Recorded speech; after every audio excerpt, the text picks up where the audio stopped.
I'm Ben Winslow at the Great Salt Lake. The governor has laid out an ambitious timeline for the lake's rescue, but what's it really going to take to get there? We really are going to make the Great Salt Lake great again. Governor Spencer Cox has set a goal, get the Great Salt Lake to 4,198 feet in elevation by 2034. That's just in time for the Olympics.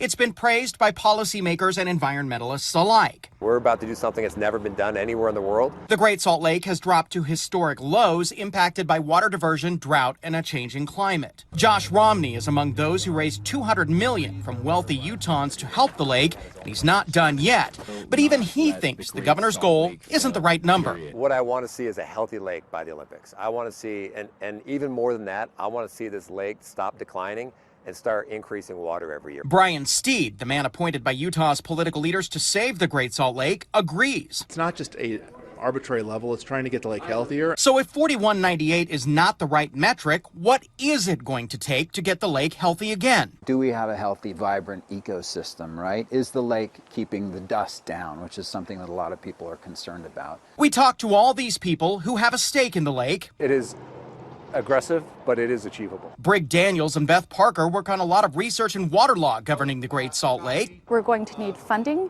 and we do need some policy tweaks. Dr. Ben Abbott heads the environmental group Grow the Flow. He says it's going to take a lot of water and a lot of sacrifices. We've got to think of adding about 1 million acre feet of water a year between now until we get to the Olympics to get to that point. So, you know, that translates into 30 to 50% decrease in how much water we're consuming.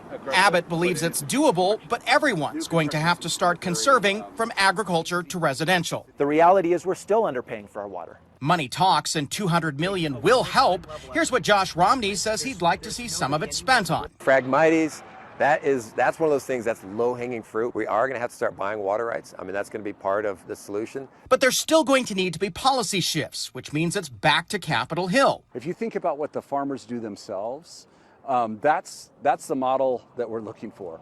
If they want to buy or sell water to each other, they can do that with a 3x5 card. And also ensuring what water is conserved actually gets to the Great Salt Lake. At the law school, we are working with a lot of municipalities, and we're seeing some really great innovations.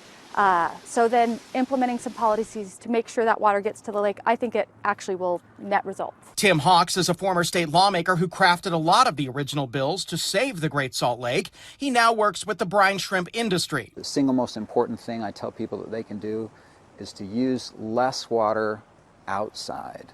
And when it comes to the state's top water user? So I think in terms of agriculture, I think that we're going to have to be engaged in a meaningful conversation with agriculture on how we can find win-win solutions. While it may not be 4198, everyone we spoke with believes it can be done, even as Utah continues to grow. The one tool that is proven that we know can achieve these kinds of gains is water conservation. This story was produced with the Great Salt Lake Collaborative. It's a group of local news outlets, including Fox 13, academic research institutions, and advocates for the lake.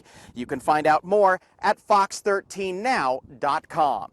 At the Great Salt Lake, Ben Winslow, Fox 13 News, Utah.